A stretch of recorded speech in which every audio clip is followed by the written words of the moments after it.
Très bien, donc voilà la troisième vidéo correspondante à notre activité. Donc on s'était arrêté à la vidéo numéro 2 sur un nuage de points qui a une forme allongée, d'accord? Celle qui correspond à notre nuage de points que nous avons tracé dans l'activité 1. Donc n'oubliez pas de recopier bien sûr toutes ces indications, toutes ces annotations sur votre cours pour sur vos feuilles pour notre prochain cours, d'accord? Donc ici, sur la première feuille, il fallait retenir nuage de points. Sur cette feuille-là, nous retiendrons bien sûr la détermination de cette droite s'appelle un ajustement affine. Alors de quelle droite je parle? C'est-à-dire d'une droite qui pourrait passer, qu'on pourrait, ça serait peut-être par exemple, ça serait peut-être par exemple une droite, alors laquelle? Ça pourrait être par exemple celle-là, d'accord? Ça pourrait être cette droite-là. Cette droite-là, je pourrais dire que c'est un ajustement affine, d'accord? Parce qu'elle passe au plus près des points, d'accord?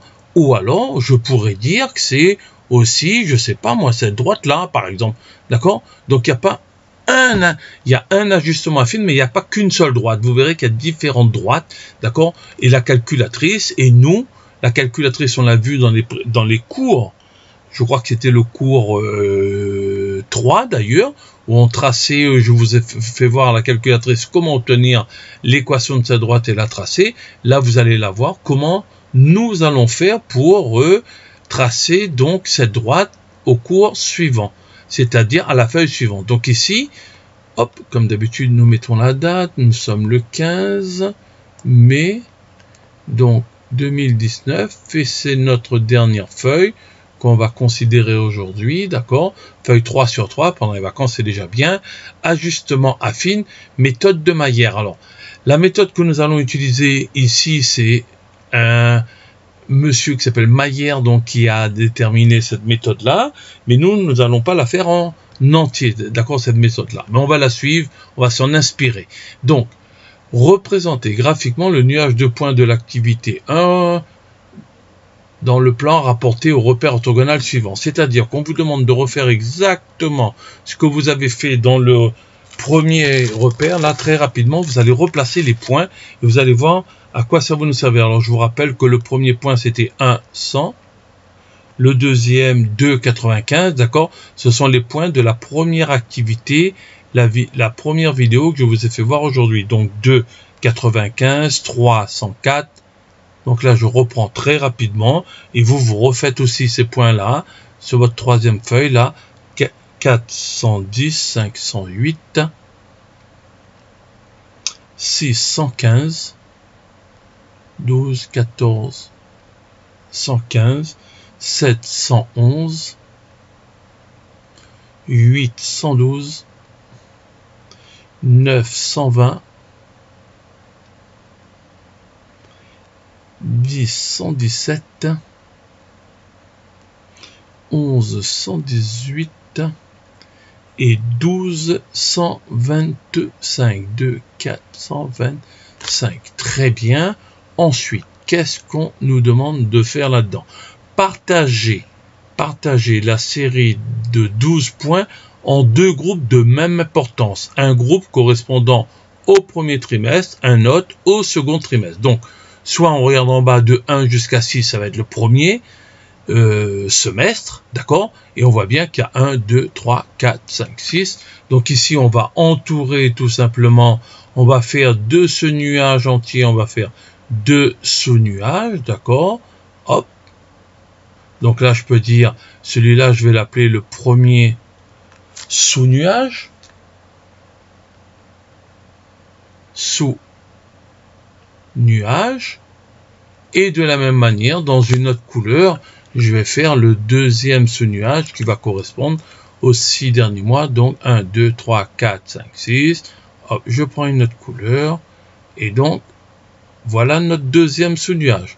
Deuxième sous-nuage. D'accord? Pour bien comprendre. Hein? Donc ici, si on revient à notre activité 1, là, le premier sous-nuage, c'est donc de 1 jusqu'à 6. Hein, on a représenté ces points-là. Donc ça, c'est notre premier sous-nuage, c'est les points qui vont correspondre à notre premier sous-nuage, et ces 6 autres points-là vont correspondre à notre deuxième sous-nuage.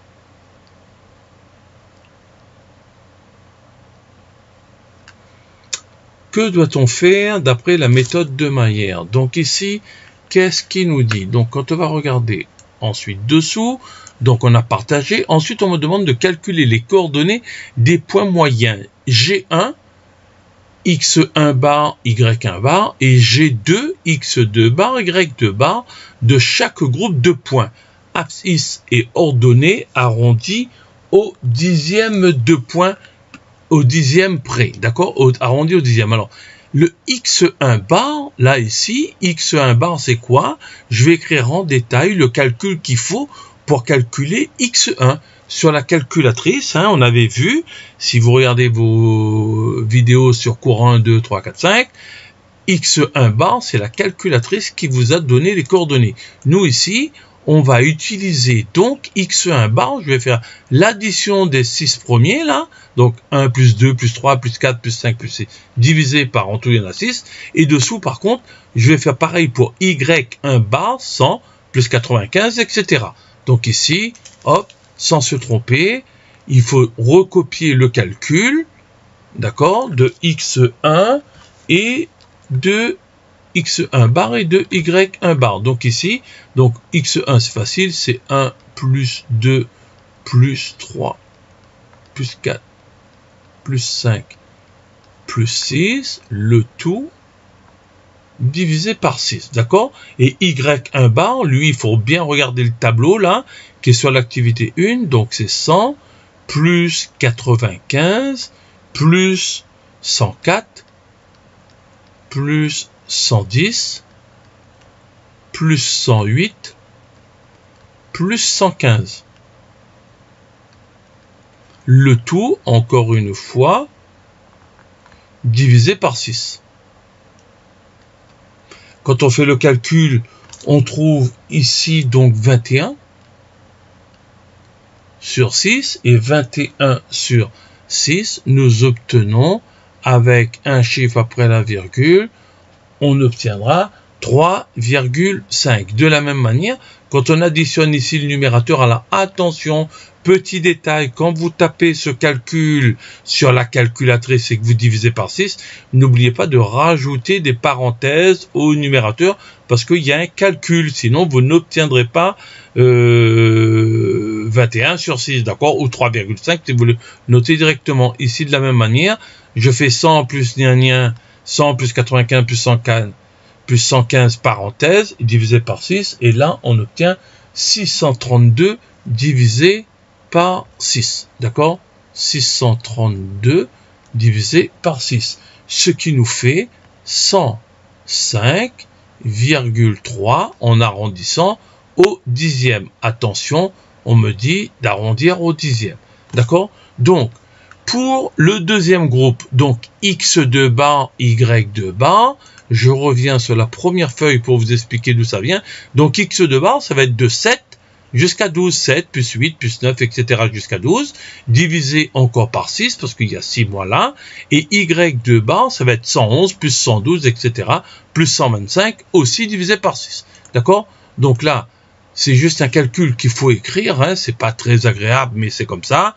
La calculatrice, elle peut faire pour nous, mais il faut aussi savoir le faire à la main. Donc ici, ça nous fait 7 plus 8 plus 9 plus 10 plus 11 plus 12, le tout divisé par 6, et Y2 bar, donc Y2 bar, ça commence pour juillet, c'est 111, plus 112, plus dans le tableau, c'est écrit 120, plus 117, plus 118, plus 125. Le tout divisé par, bien sûr, 6 encore, d'accord? Le tout, ça fait 57 ici, divisé par 6, Donc on obtient 9,5 en arrondissant avec un chiffre après la virgule. Et là on obtient 703 divisé par 6. N'oubliez pas bien sûr de taper les parenthèses au numérateur pour obtenir ces résultats. 117,2. Placé dans le plan rapporté au repère orthogonal précédent, les deux points moyens G1, donc G1 je vous rappelle, c'est écrit ici, G1 ses coordonnées c'est x1 bar, y1 bar, x1 bar il est ici, donc je vais écrire G1 c'est 3,5, point virgule, y1 bar 105,3. De la même manière, on me dit G2, G2 c'est x2 bar, y2 bar, c'est-à-dire ici 9,5 et 117,2. Donc 9,5, les coordonnées de G2, point virgule, 117,2. Donc il faut aller placer ces deux points-là dans notre repère qui est là. Donc 3,5. 3,5 c'est ici. Et l'ordonnée 105,3. Alors 105,3, je considère que c'est 105, 102, 104, 105. Donc exactement, le point, il va être ici. Ce point-là, c'est le point moyen du premier sous-nuage. Et point moyen, comme vous le voyez, sa situation, il est plus ou moins au milieu de ces 6 points. D'accord? C'est la moyenne, c'est le point qui correspond à la moyenne des abscisses et la moyenne des ordonnées x1 bar et y1 bar. D'accord? y1 bar, c'est ici. 105, on a dit que c'était à peu près par là. 105. D'accord? Et ici, 3,5. De la même manière, il faut placer le G2, c'est 9,5. Son abscisse, c'est 9,5. Son ordonnée, 117, 118. 117, c'est quelque part par là. Donc 9,5, 117. Hop. Voilà le point G2. De la même manière, le G2, on voit bien qu'il est plus ou moins au milieu de tous ces points-là. C'est le point moyen du deuxième sous-nuage. D'accord ? Très bien, je continue à lire mes consignes qu'on me demande, qu'on me donne. Donc, placer dans le plan rapporté, on a placé G1, G2. Tracer la droite d'ajustement qui passe par les points G1 et G2. Tracer la droite d'ajustement. Donc, voilà un exemple par la méthode de Maillère qui nous permet de tracer une droite d'ajustement. D'accord? Alors, celle-là, je vais changer de couleur. Je vais la faire, par exemple, en rose. Donc, avec votre règle, vous allez donc relier G1 et G2, d'accord? Vous allez relier G1 et G2, tout simplement, d'accord? Hop. Et bien sûr, comme c'est une droite, je prolonge de part et d'autre. Donc, cette droite s'appelle tout simplement une droite d'ajustement affine. Donc, je vais écrire dans la même couleur que j'ai tracé la droite, une droite d'ajustement affine. Une droite d'ajustement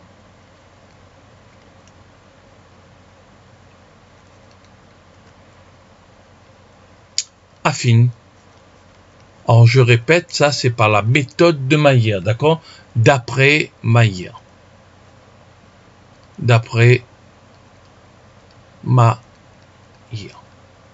D'accord?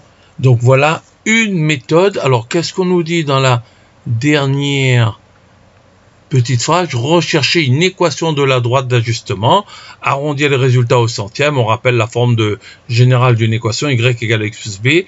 À partir de là, par contre, on va réutiliser la calculatrice pour pas perdre de temps pour trouver l'équation de cette droite-là. D'accord? Donc ici, tout simplement, voilà une méthode pour tracer une droite d'ajustement. Donc on a partagé toute la série de 12 points en deux groupes, deux sous-nuages de 6 points. On a calculé les coordonnées du point moyen du premier sous-nuage. Calculer les coordonnées du point moyen. De la même manière, on a calculé les coordonnées du deuxième point moyen du deuxième sous-nuage, hein, j'attire l'attention par le fait qu'il faut, si on ne doit pas faire d'erreur, de taper des parenthèses avant et après. Dès qu'il y a un calcul dans une fraction au numérateur ou au dénominateur, ici bien sûr je n'ai pas besoin de mettre de parenthèses parce qu'il n'y a pas d'opération. Au dénominateur il n'y a que 6, d'accord? Donc, et attention aux arrondis. Ainsi se terminent donc les 3 vidéos qui vous permettront de compléter vos feuilles. Donc pour le prochain cours, vous devez arriver avec vos 3 premières feuilles complétées exactement comme celle-là. Et on fera en sorte, la 4e, je vous ferai voir, allez, pour le fun, là en bonus, je vous fais voir la 4e feuille dans une prochaine vidéo. À tout de suite.